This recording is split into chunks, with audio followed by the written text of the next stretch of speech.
After Margaret Sullivan's passing, her daughter revealed the hidden truth about the infamous love triangle involving her mother, Jimmy Stewart, and Henry Fonda. What she disclosed was far more shocking than anyone had imagined. Today, let's explore the fascinating story of Jimmy Stewart. Before becoming one of Hollywood's most celebrated stars, Jimmy Stewart was just a quiet, introverted kid with big dreams of flying planes. As a boy, he spent countless hours in his basement tinkering with model airplanes, lost in his own world. Back then, he wasn't exactly remarkable. His grades were mediocre, and his teachers often caught him dozing off. But he had a hidden talent. The story goes that one day, at his father's hardware store, a customer couldn't pay his bill and offered an accordion as payment. In a twist straight out of It's a Wonderful Life, the local barber stepped in to teach young Jimmy how to play. Though Jimmy dreamed of becoming a pilot, his father had other plans. Following family tradition, Jimmy was expected to attend Princeton University and eventually take over the family hardware business. Ever the dutiful son, he followed his father's wishes and enrolled at Princeton in 1928. He even earned a generous scholarship for graduate studies after completing his undergraduate degree. But instead of continuing down that path, he made a decision that stunned everyone. After years of dedication to his studies, Jimmy chose to follow his heart and join a theater company. It was here that fate introduced him to Henry Fonda and Margaret Sullivan. The three became inseparable friends, but their connection was far more complicated than it seemed. This was the beginning of one of Hollywood's most legendary love triangles. While Jimmy and Fonda grew close as friends, Jimmy also found himself falling for the charming and beautiful Margaret Sullivan. Summoning all his courage, he eventually asked her out.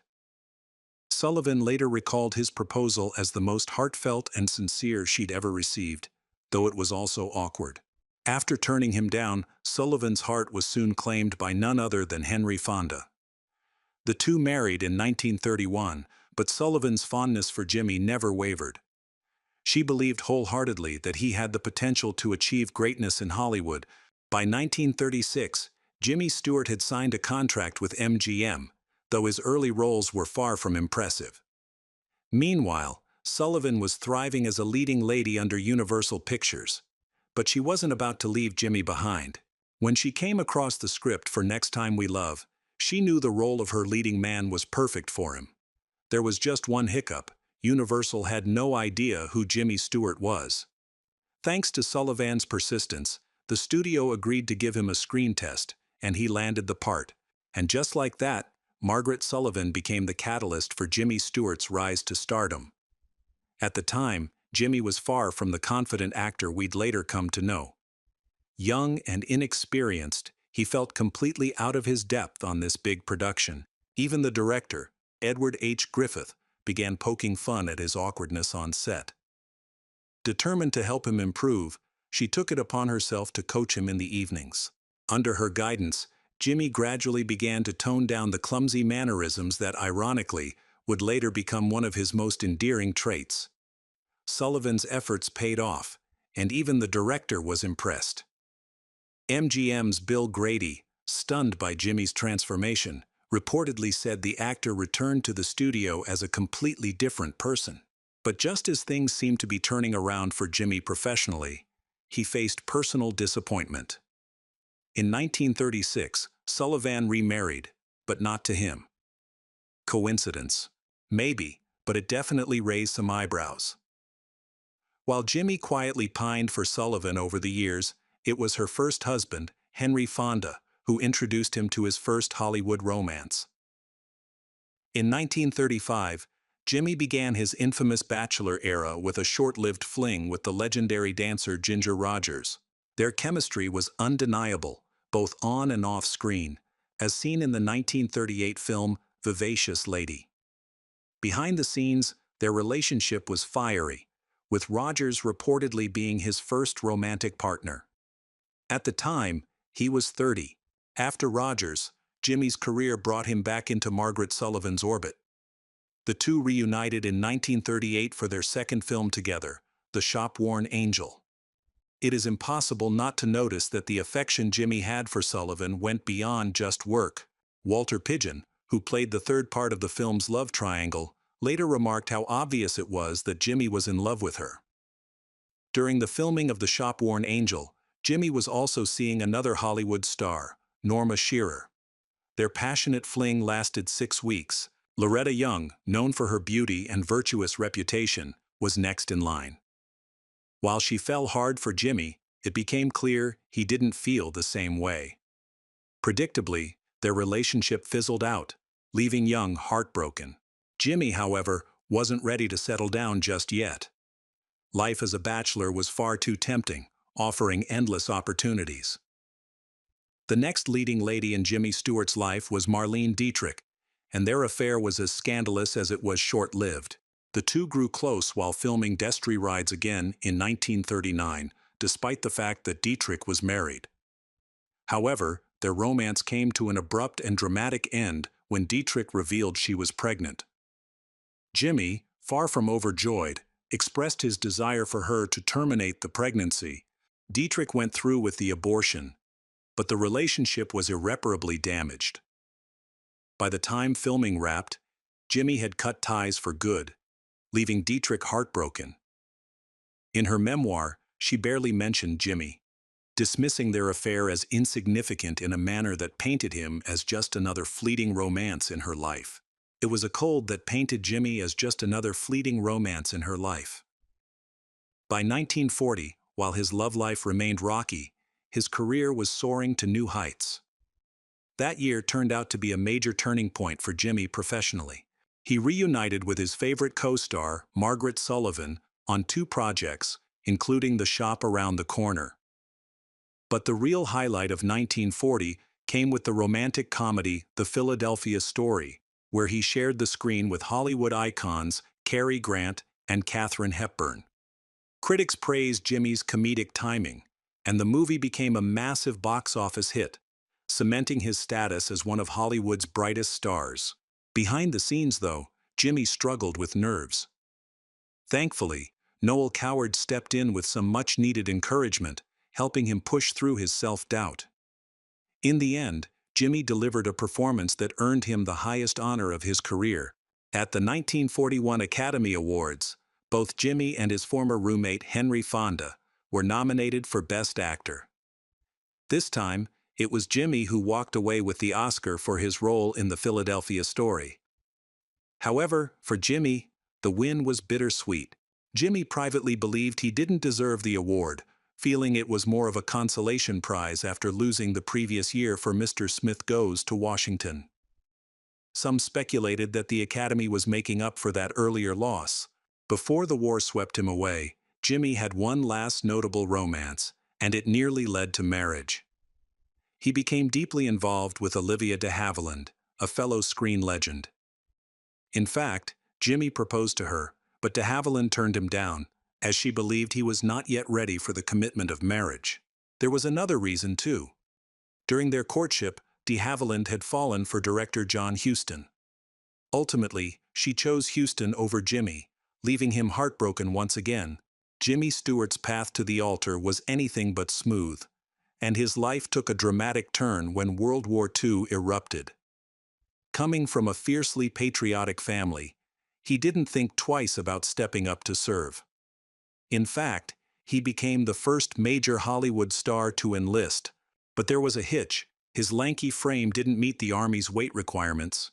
Determined, he spent months bulking up, and by February 1941, he was ready to serve his country. However, the war would leave an indelible mark on him. His passion for aviation led him to become a pilot, and he was later sent into combat. Remarkably, he climbed the ranks from private to colonel in just 4 years, fought in Germany, and earned the prestigious Croix de Guerre. Amid the chaos of war, he even found time for romance. At the Hollywood Canteen, a club for servicemen, he met singer Dinah Shore. The two were very close to getting married, but he backed out at the last minute. Still, compared to the horrors of war, a broken engagement was hardly his biggest concern. Jimmy rarely spoke about his wartime experiences, but the toll it took on him was evident.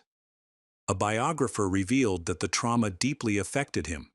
He barely ate during long stretches of his service and endured immense emotional strain. Over the course of 20 missions, his anxiety only grew. One of the most devastating moments came when his squadron went on a mission without him. 130 men killed. The tragedy haunted him, and when he finally returned home, his family barely recognized him. He was gaunt, aged beyond his years. Jimmy's acting career seemed to be at a standstill. He even considered leaving Hollywood altogether to work in his family's business. But fate had other plans. Director Frank Capra offered him a lifeline, casting him in what would become his most iconic film, It's a Wonderful Life. Interestingly, Jimmy wasn't initially thrilled about the role. When asked what kind of project he wanted to take on after the war, his response was heartbreakingly indifferent. So when Capra approached him with the part of George Bailey, Jimmy wasn't particularly enthusiastic, especially when he learned that the character contemplates suicide. With limited options, however, he reluctantly accepted the role. Though It's a Wonderful Life is now celebrated as a heartwarming Christmas classic, the production was anything but cheerful. Jimmy, still grappling with his wartime trauma, was tense throughout filming. He constantly doubted his abilities and questioned whether he should quit acting altogether. Behind the scenes, it was a grueling experience, but the film ultimately cemented his legacy as one of Hollywood's most beloved stars. Jimmy Stewart poured every ounce of his passion into some of the most emotional performances of his career. But his efforts couldn't save It's a Wonderful Life from flopping at the box office. Hard to believe now, right? The film didn't even recoup its production costs when it was first released. Yet, in a twist no one could have predicted, it eventually found new life and became a beloved classic. These days, it's hailed as one of the greatest films ever made. Even Jimmy himself came around. He eventually admitted it was his favorite of all the movies he ever starred in. Still, Jimmy wasn't always celebrated in his time. Many of his most iconic films didn't gain recognition until years later.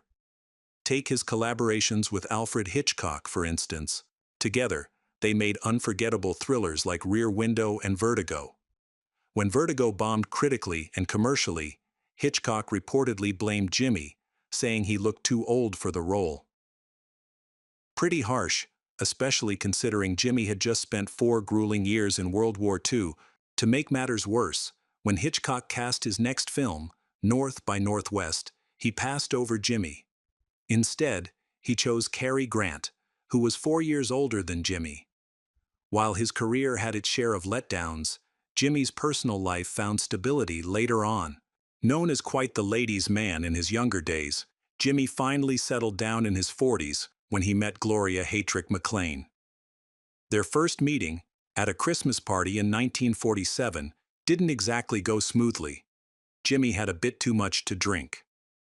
But fate gave him a second chance. A year later, at a dinner party hosted by his friend Gary Cooper, Jimmy met Gloria again. This time, he managed to win her over. The two married in 1949, and by all accounts, Jimmy was a devoted husband and father from that point on. Their marriage brought him 2 adopted sons, and in 1951, the couple welcomed twin daughters. Jimmy, a proud veteran of World War II, had hoped his sons would follow in his patriotic footsteps.